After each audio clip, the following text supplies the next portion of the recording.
વ્યવહારમાં મારે તમારી સાથે કઈ વ્યવહાર બન્યો, હવે સમજો તમને મારાથી કઈ બોલાયું, તમને દુઃખ થયું, મને ખબર પડી તો હું પ્રતિક્રમણ કરું છું, પણ મને પોતાને જે દુઃખ થાય છે એનું મારે કઈ રીતે પ્રતિક્રમણ કરવાનું છે? એટલે એ જે તમને થયું ને, તને થયું કે ભાઈ આ હું આવું બોલ્યો એટલે બિહારીભાઈને દુઃખ થયું, હવે એનું દુઃખ તને થયા કરે, બરાબર ને? ના, સામેવાળી કોઈ વ્યક્તિ મને બોલી અને મારે સાંભળવાનું જ થયું, બરાબર. મારે બોલવાનું ના થયું, મારે સાંભળવાનું થયું, તો મારે સાંભળવામાં જે મને દુઃખ થયું એનું મારે કઈ રીતે પ્રતિક્રમણ કરવાનું? તો કે કોને કહ્યું એને? હિરેનને કહ્યું કે શુદ્ધાત્માને કહ્યું? હિરેનને કીધું. હિરેનને કહ્યું. હવે આપણે હિરેન છે કે નહીં? હા, છે ને? હા, કે નથી? 100% છે. એટલે હિરેનને એની અસર હોય. કોઈ થેન્ક્સ કે આભાર માને, વખાણ કરે તો હિરેનને એની અસર હોય, અને કોઈ અપમાન કરે તો પણ અસર તો એની અસર. એ હિરેનનો ભોગવટો છે. કોનો છે? હિરેનનો ભોગવટો. હિરેનનો ભોગવટો છે. એમાં શુદ્ધાત્મા કોઈ જગ્યાએ નથી. બરાબર છે. તો કે શુદ્ધાત્માનું કામ શું? તો કે આ હિરેનને હજુ કેવા કેવા સંજોગોમાં અસર થાય છે. બરાબર છે. એટલે હિરેનના બધા વીક પોઈન્ટ એ ખબર હોય, અને હિરેનના પ્લસ પોઈન્ટ પણ ખબર હોય. એ શુદ્ધાત્મા. બરાબર છે. કે આ ભાગ હજુ નબળો છે, આ અપમાન સહન થતું નથી, આ વ્યક્તિ આવે છે તો આપણું આખું બધું બદલાઈ જાય છે, એની હાજરી આપણને ખૂંચે છે. બને કે ના બને? બને. તબિયત સારી થઈ જાય. કોઈ વ્યક્તિની હાજરી આપણને આનંદ આપે, આનંદ આપે. કોઈ વ્યક્તિની હાજરી આપણો ભાર વધારે, ભાર વધારે. કોઈ વ્યક્તિની હાજરી આપણને ખૂંચે છે, પણ આપણે એમ ના કહેવાય કે જાઓ. હા, એ કહેવાય ના કહેવાય. તો હવે શું કરવાનું? આપણે તો બોલાયા નથી ને. ના. તો આ કુદરતી રીતે જે સંજોગ આવ્યો હિરેનને, તો શાના માટે આવ્યો? તો કે એ ભોગવટામાંથી મુક્ત કરવા માટે આવ્યો છે. બરાબર છે. કારણ કે હિસાબ છે માટે વ્યવસ્થિત શક્તિ એને મોકલે છે. તમે તો બોલાવતા નથી. બરાબર છે. સમજાય? હા. તો કે એ વ્યવસ્થિત શક્તિ મોકલે છે.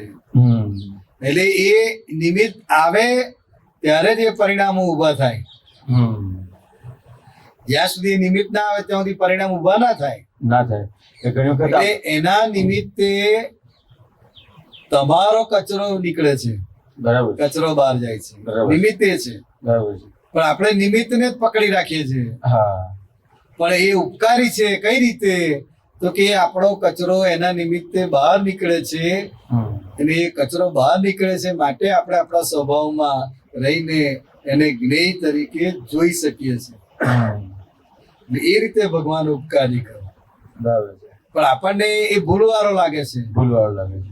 એને લીધે થયું તો ના, એના નિમિત્તે થયું. બરાબર છે. શું છે? એના નિમિત્તે છે. એના નિમિત્તે થયું. નિમિત્તને ઉપકારી કેમ કહ્યું છે? તો કે દરેક કર્મ ભોગવવા માટે તમારે નિમિત્તની જરૂર પડે. બરાબર છે. કોઈ પણ કર્મ બરાબર. એમાં નિમિત્ત હોય ને હોય જ. એટલે એમાં કેવું થાય એટલે છે? એ નિમિત્ત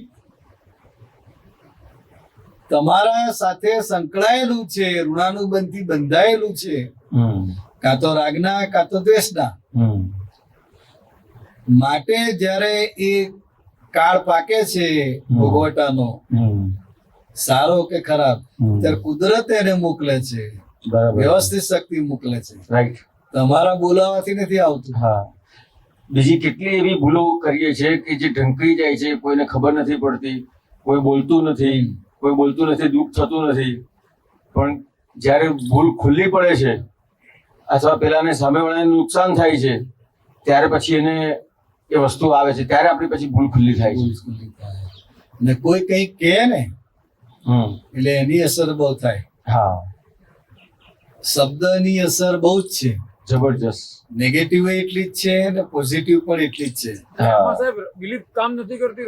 એટલે આ જયારે વ્યવહારથી વાત થતી હોય ત્યારે વ્યવહારથી લેવાની. મૂળ તો બિલીફ ઉપર જ જાય છે. એક સેકન્ડ. જે અસર છે એ બિલીફ ઉપર જ જાય છે. એટલે જેમ કે માલ તો જયારે આપણે શબ્દથી વાત કરી છે કે ભાઈ આ શબ્દની અસર છે, કોઈ વખાણ કરે છે એની અસર છે, કોઈ ઉતારી પાડે છે એની અસર છે. પણ એ અસર કોને થાય છે તો કે બિલીફ ને કે ભાઈ હું હિરેન છું માટે થાય છે. એટલે એક સાહેબ જેમ કે માથું દુખે છે આપણે, બરાબર છે, એક ઇફેક્ટ છે, બરાબર છે. અને એક કોઈ ગાળ બોલે છે, હવે ગાળ બોલે છે એ શબ્દો માનો નીકળ્યા પછી એને હું કઈ રીતે લઉં છું, એને માનો અઠવાડિયા સુધી હું બોગોટામાં રહી શકું, મહિના સુધી રહી શકું, બરાબર. અને તાજો ને તાજો 25 વર્ષ પછી મને યાદ હોય કે પેલા ભાઈએ મને ગાળ બોલી તેને યાદ કરી કે હેરાન થઈ શકું. હા. એટલે એ એનાથી પુરવાર થાય છે કે એ વસ્તુને ઉડાડી શકાય છે એટ એ ટાઈમ જ્ઞાને કરીને. પણ આ જે ભાગ છે માથું દુખવાનું ચાલુ થયો એ જ્ઞાન એ તમારો અડધા કલાક કે કલાકનો જેટલો એનો હોય ઉદયક્રમ એ પૂરું થઈ જાય એની મેળે. પણ આજે કોઈ કઈ કહે છે ને હું હેરાન થાઉં છું તો એ તો હું આમને આમ હેરાન થઈ રાખું, ભલે કોણ મને કહે છે. બરાબર. એટલે હવે એટલે આમાં આ સંસાર એના આધારે જ ચાલે છે ને. હા સારા શબ્દો યાદ ના રહે ના તો કોઈ કવડો શબ્દો બોલ્યો હોય હમ. એ આખી જિંદગી યાદ રહે. હા. 5 આજ્ઞા કહી તો એ યાદ ના રહે કે ના ભાઈ રહે. મેં 2 વર્ષ પહેલા જ્ઞાન લીધું હતું એટલે યાદ નહીં રહી. હમ.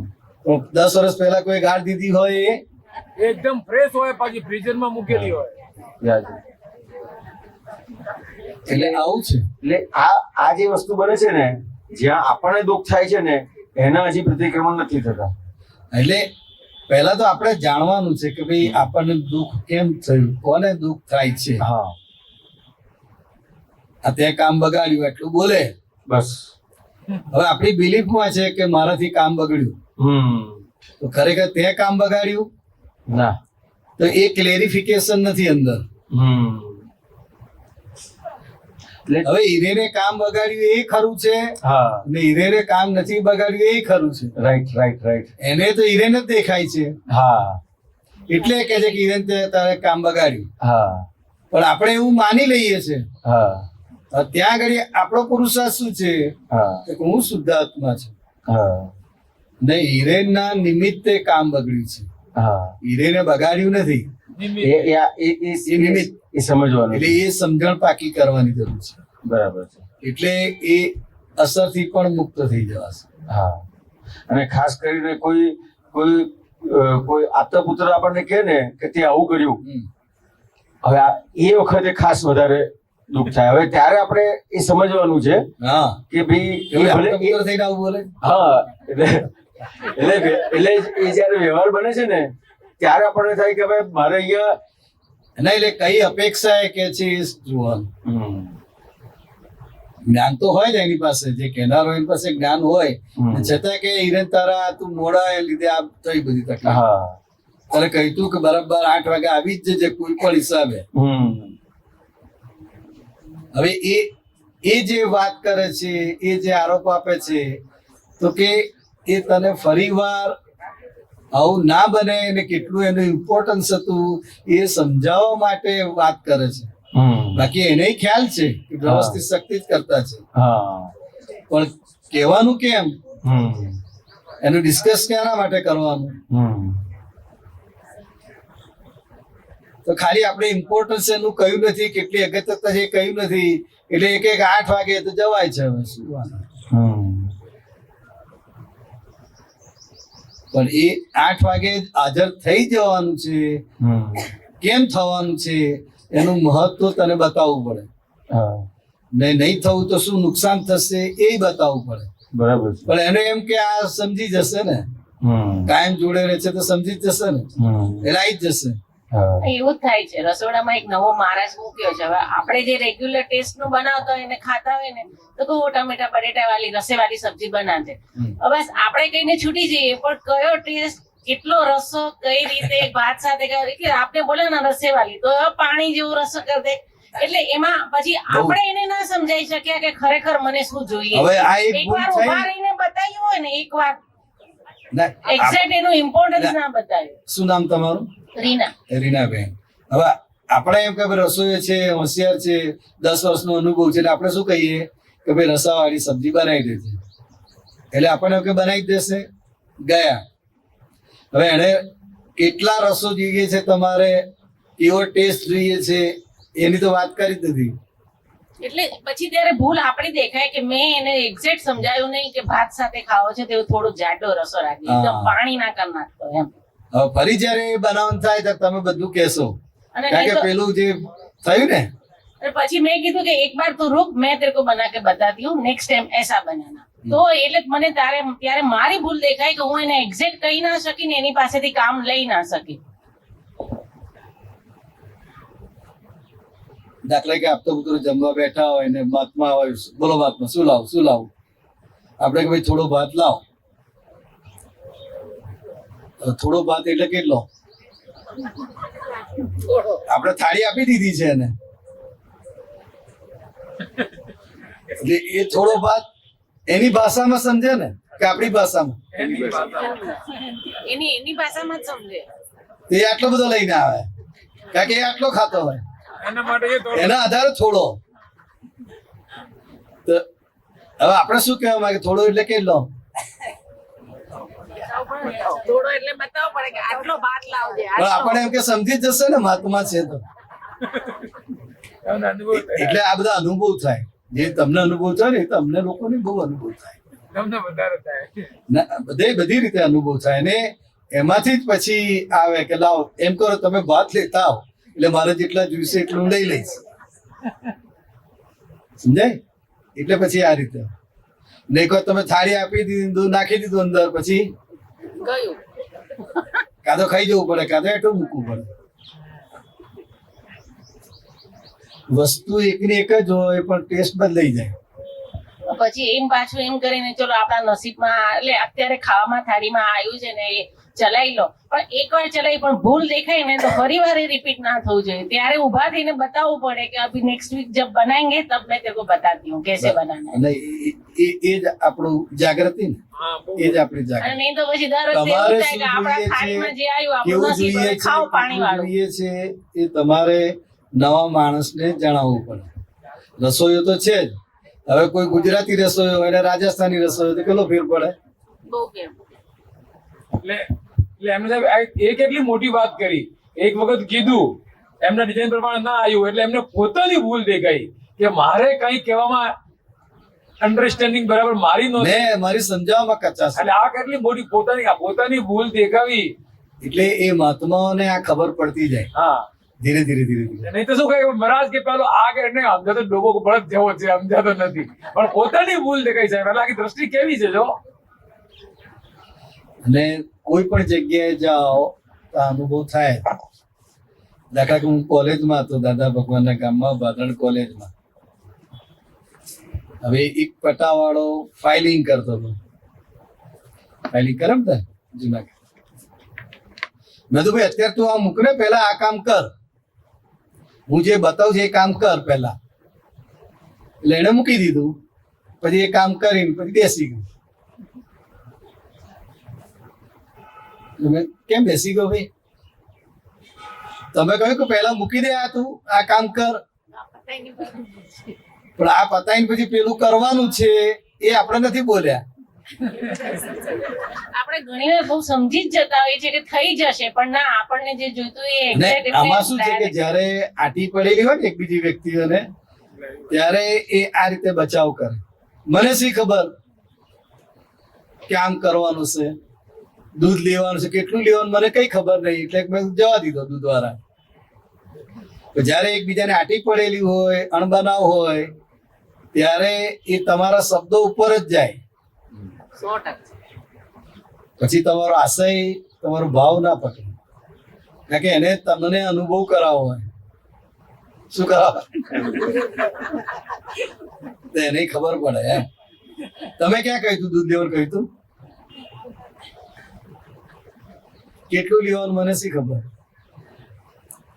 પછી વધારે લેવાઈ જાય, ઊંચું લેવાઈ જાય તો પછી બૂમો પાડે કે. એટલે જ્યારે જ્યારે કંઈક આ જીવતી વ્યક્તિઓ જોડે અંતસ પડે, અહંકારનો ટકરાવ થાય, ત્યારે કોલ્ડ વોર શરૂ થાય. શું થાય? Cold war.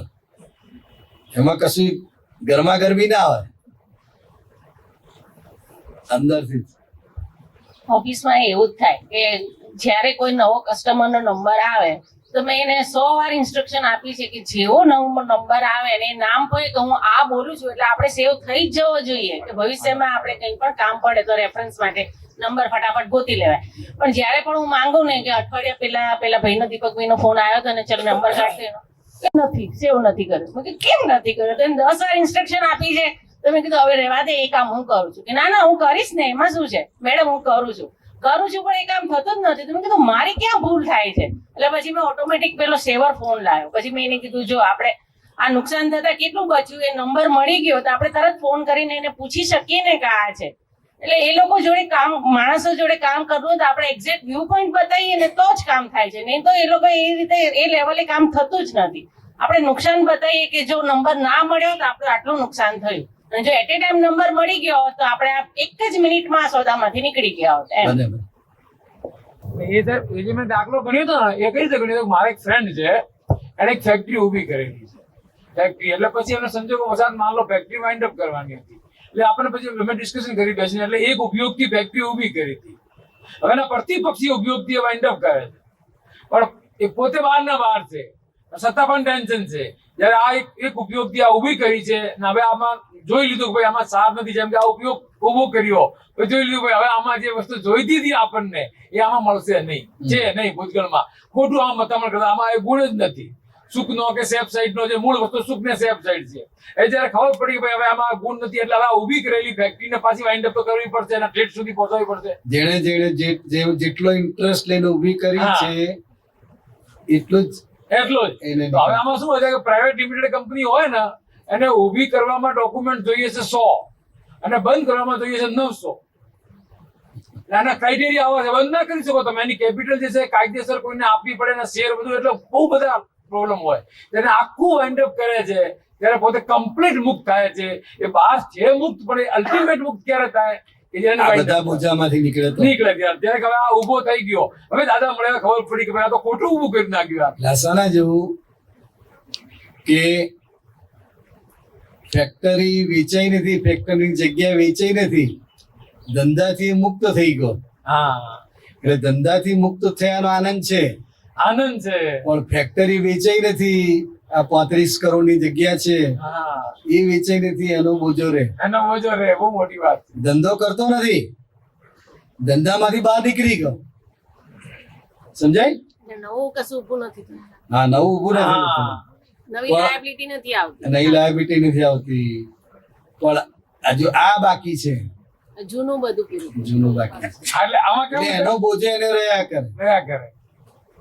પણ એનો બોજો રાખવાની ક્યાં જરૂર છે? એ તો પછી કુદરત જ નિકાલ કરશે ને. કુદરત જ નિકાલ કરે, પણ ના હજુ મારે આટલું બાકી રહ્યું કે મારા દીકરીને પરણાવવાની રહી, એ મારી જવાબદારી રહી, બાકી હું ફ્રી છું. આ પણ સાહેબ કુદરત છોકરાઓ કે છે કે હવે તમારે કઈ ટેન્શન લેવાની, બધું અમે પતાવી દઈશું. બધા ઘરના લોકો તો નિવૃત્ત કરી જ દીધા, પણ છતાં એને શું રહે કે આ છોકરીને મારે હજુ પરણાવવાની છે, આટલી ચિંતા છે બસ. એટલે સાહેબ એ પણ ભ્રાંતિનું જ પરિણામ છે ને કે મારે પરણાવવાનું છે. એકચ્યુઅલી હેપન્સમાં જશે ને એ બધું. હેપન્સમાં જ જાય, પણ હેપન્સમાં ક્યારે આવશે? જે તો કે એને પોતે બધા ખરેખર સ્વભાવમાં. સમજાય કે વ્યવસ્થિત શક્તિ જ કરતા છે, હું માત્ર નિમિત્ત છું, પણ જેટલા ભાગમાં એનો કરતાપણાનું રહેલું છે, કરતાપણાનો ભાર રહેલો છે, એટલી એને અસર થાય. હવે આ કદાચ એ અસરમાં હોય પણ ને તોય હું એનાથી છૂટી કે આ એને અસરમાં કરે છે ને હું એને જાણું છું, એ રીતે પણ સેટિંગ એ રીતે કરાય, એને એ રીતે જ હોય, પણ બોજો એને હોય બોજો હોય, કારણ કે એ લઈને આવ્યો છે. નહીં. એટલે એને માન્યું છે કે જો આ મારે બાકી રહ્યું, આટલું કરવાનું બાકી રહ્યું. પણ એ બોજો તો એને ફીલ કરે છૂટકો ને તો જ એનો એ વસ્તુનો કે એ સંજોગનો સંપૂર્ણ નિકાલ થાય ને. જેટલો બહારનો બોજો એને બાંધ્યો તો એ જ બોજો અત્યારે એ રીતે સંજોગમાં નીકળે તો જ એ છૂટો થાય ને. પછી અંદર ભલે હું એનાથી જુદો હોઉં એમ. એટલે જ્યાં સુધી તમામ પ્રકારનું પોતે જે બાંધીને આવ્યો છે, જે જવાબદારી લઈને આવ્યો છે, એમાંથી જ્યાં સુધી મુક્ત ના થાય ત્યાં સુધી એને મુક્તતાનો અનુભવ ના થાય. એટલે મુક્ત તો છે જ, પણ જેવા ભાવે અનુભવ ને ના મારે થાય. હા અનુભવ અનુભવ ના ના થાય. અનુભવ ના મુક્તતાનો અનુભવ મુક્ત જ છે. મુક્ત તો છે જ. આ રે મનોવચન કાયા કદાચ એ બોજા હેઠળ રહે કે મારે કરવાનું છે, કરતાપણાના ભાર હેઠળ થાય, પણ પોતે એ પોતે મુક્ત છે. પોતે મુક્ત છે. એટલે તત્વે કરીને પોતે મુક્ત છે અને વ્યવહારથી આને બહાર રહ્યા કરે. બે છે, બે સાથે છે એટલે એ બહારનો અસર તમને દેખાયા કરે. આ એ બહાર વ્યવહારમાં દેખાય પણ અંદરથી એ મુક્ત. અંદરથી મુક્ત હોય. એટલે એ સાહેબ જેમ કે એમણે વાત કરી ને એમને વાત કરી એ 100% સાચી છે એમની વાત, પણ એ અલ્ટિમેટ જયારે પ્રયોગ તરફ આવીએ આપણે અલ્ટિમેટ વાત આપી એમને કે ભાઈ એમને બહાર રહીને હું મુક્ત છું, આનાથી પૂરું નહીં થાય. આ તો તમે શું કરો છો કે કબૂતર ને બિલાડી છે એટલે કબૂતર આંખ બંધ કરી દે, એનાથી હકીકત થતી નથી, બિલાડી જતી ના રહે. જાતી ના રહે. એટલે એમને જે વાત કરી ને હવે જેમ કે વ્યવસ્થિત શક્તિ કરતા કોનો છે કે જેટલા પણ પરમાણુઓ સાર્જ થયા છે એ ભાગ ખાલી વ્યવસ્થિત નો છે, સમભાવ ને વિષમ ભાવ વ્યવસ્થિત નો નથી. જો મને તકલીફ થતી હોય સહેજ પણ વ્યવસ્થિત નથી, આ મારી કોઈ સમજણ ફેર છે. સમજણની કચાશને લઈ ના સર. હા આજે પેલા ગજસુ કુમારનો ખોપડી બાળી આવો નવો સંજોગ અહીંયા આવે ને જો માનો સહેજ પણ સસરો દોષ વાળો દેખાયો સહેજ પણ, તો ત્યાં વ્યવસ્થિત ને મેં ભૂલવાળો તો વ્યવસ્થિત ને ભૂલવાળો જોનારો હું છું. એ વ્યવસ્થિત ને ભૂલવાળો જોનારો વ્યવસ્થિત નથી. એ ત્યાં એટલે મૂળ ભૂલ ત્યાં થાય છે. એટલે વર્તમાનમાં જો મુક્તતા લાગતી હોય તો એને જ્ઞાન કહેવાય છે. વર્તમાનમાં જો મુક્તતા ના લાગતી હોય તો દેર ઇઝ સમથિંગ રોંગ. એટલે કાંઈક સમજ ફેર છે. પછી આને જુદો એને થાય છે મહાત્માઓની દશા કેવી છે?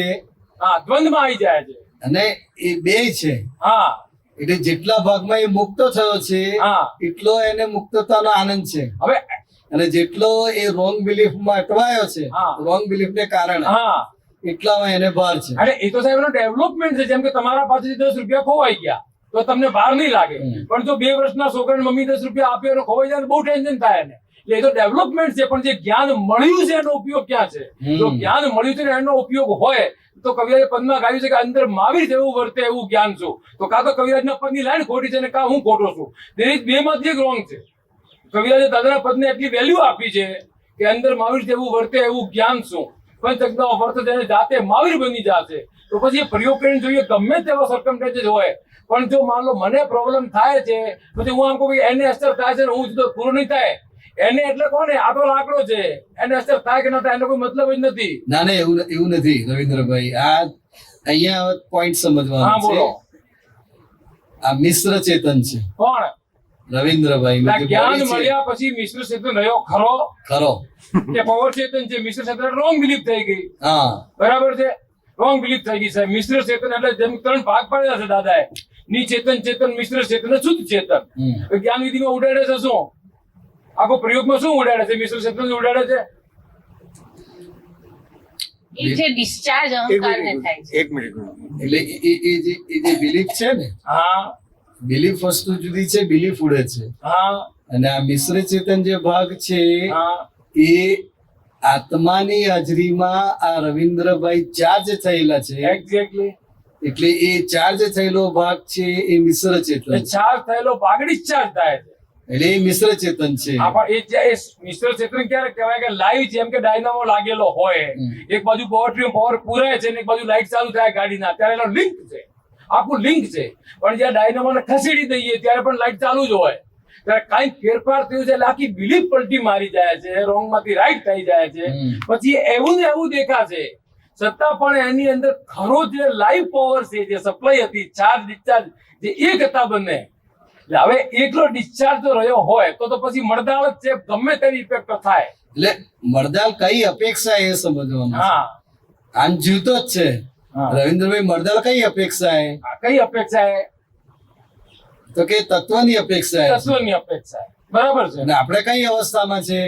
હવે આપણે એટલે કોને પકડવાનું અહીંયા? કેમ કે આમાં આપણે જ્યારે પણ આવશે ત્યારે મારે વિથ રિસ્પેક્ટ ટુ પૂછવું પડશે. ના પૂછવું જ પડે. હા, નહીં તો ખબર તમે આપણે એટલે પ્રજ્ઞા પણ હોય, બિલીફ પણ હોય, ડિસ્ચાર્જ અહંકાર પણ હોય અને મૂળ ચેતન પણ હોય. આપણે અત્યારે જે છે એ શુદ્ધાત્મ ભાવે છે. ઓકે, ઇન્ટ્રીમ ગવર્મેન્ટ અંતરાત્મા બહુ મોટી વાત છે. એટલે એ જે શુદ્ધાત્મ પદ છે તો પછી એના 2 ભાગ રહ્યા, કયા? 2 તરફ રહ્યો, મંગળયાનો અને બંનેનો વિથ એટલે રિસ્પેક્ટ ટુ. ઇન્ટ્રીમ ગવર્મેન્ટમાં કારણ કે રવિન્દ્રભાઈ નો બધો વ્યવહાર છે, એમને પત્ની છે, બાળકો છે, ધંધો છે, બધું છે. હા એટલે એ ઇન્ટ્રીમ ગવર્મેન્ટ છે.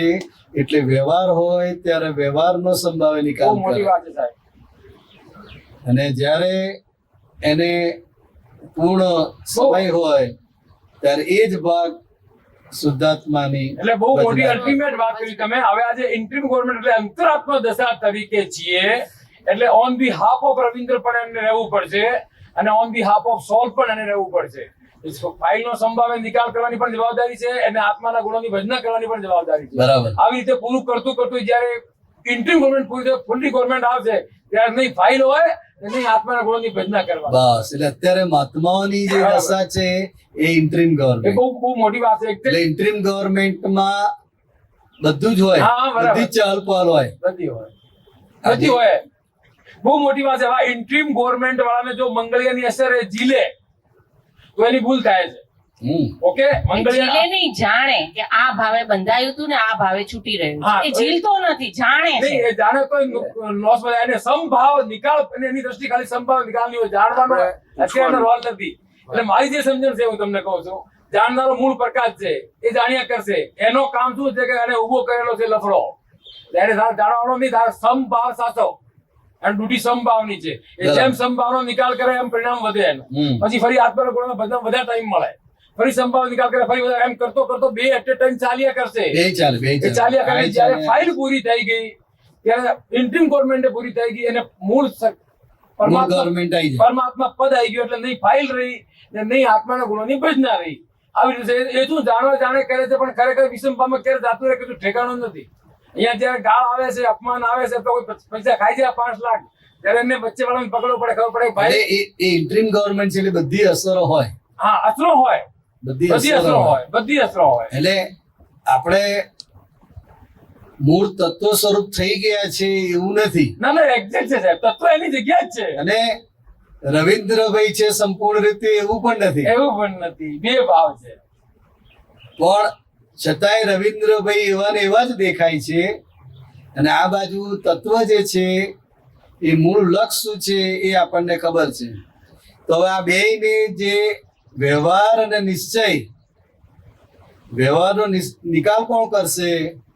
તો કે આજે આ ઇન્ટ્રીમ ગવર્નમેન્ટ છે, હું શુદ્ધાત્મા છું ને મારે મુક્ત થવું છે, એ જે છે ભાગ, એ ભાગ આખો આ નિકાલ કરશે.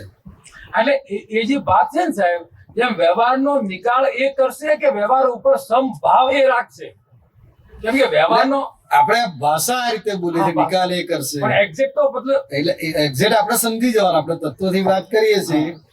કેમ કે નિકાલ જે છે એના ઉદય કર્મ કાળ કર્મ એના જયારે દ્રવ્યક્ષેત્ર કાળમાં ભેગા થાય ત્યારે નિકાલ થવા આવે જ છે. પણ ત્યારે એટલે એને વિષમભાવ ના હા, થાય બસ એની એવી જવાબદારી છે. પરિસ્થિતિમાં ત્યાં એ સંભાવ કહેવાય. એટલે એની જવાબદારી છે. જેમ કે માનો વાત ચાલે છે આપણને, ને અચાનક માનો મારા પાસેથી માઇક લઈ લે, માઇક આપો તમે, હા. ભેજામણ ના કરો. હા, હવે ત્યારે માનો મારી અંદર વિષમભાવ ઉભો થયો, રે ભાઈ આ શું છે, ક્યાં ફાઇલ રહીને ક્યાં તું આત્મા શુદ્ધાત્મા તરીકે, આ શુદ્ધાત્મા એન્ટ્રી ગવર્નમેન્ટ છે, તો તું ક્યાં શુદ્ધાત્મા રહ્યો? એ તરત પકડવું પડે, આમ કરીને એને ઘેડ બેસાડવી પડે. જ્યાં સુધી એને ક્લિક ના થાય, એ આમ ટેવાય નહીં એ રીતે, ત્યાં સુધી એ પૂજ્યા કરે આ બાજુ. બરાબર.